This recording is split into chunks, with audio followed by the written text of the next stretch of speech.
என் உறவுகள் அனைவருக்கும் அஸ்ஸலாமு அலைக்கும் வரஹ்மத்துல்லாஹி வபரகாத்துஹு. இன்றைக்கி நம்ம வீடியோவில் கெட்ட கனவு கண்டால் என்ன செய்ய வேண்டும் என்பதை பற்றி பார்க்கலாம். அதுக்கு முன்னாடி இஸ்லாமிக் கிட்ஸ் சேனலை லைக் பண்ணுங்கள், ஷேர் பண்ணுங்கள், சப்ஸ்கிரைப் பண்ணுங்கள். மறக்காமல் பெல் ஐக்கானை கிளிக் பண்ணுங்கள். வாங்க வீடியோக்குள்ளே போகலாம். 1. கெட்ட கனவு கண்டால் முதலில் அதை விட்டு அல்லாஹ்விடம் பாதுகாவல் தேட வேண்டும். ஆதாரம் நூல் சஹீஹ் புகாரி 7044. 2.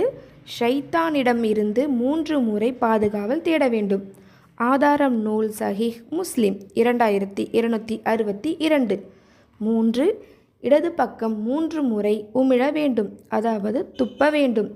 ஆதாரம் நூல் சஹீஹ் புகாரி 7044. 4.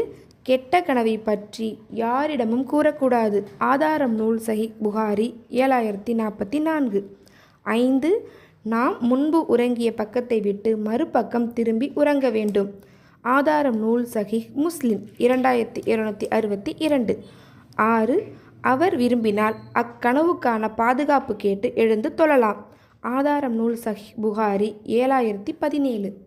மேலும் நான் மேலே சொன்ன 6 விஷயங்களை கெட்ட கனவின் போது செய்தால் அந்த கெட்ட கனவின் மூலம் நமக்கு எந்த பாதிப்பையும் ஒருபோதும் ஏற்படுத்திட முடியாது. ஆதாரம் நூல் சஹீஹ் புகாரி 7017. மேலும் நம்ம சேனலை தொடர்ந்து பாருங்கள், சப்போர்ட் பண்ணுங்கள், ஷேர் பண்ணுங்கள்.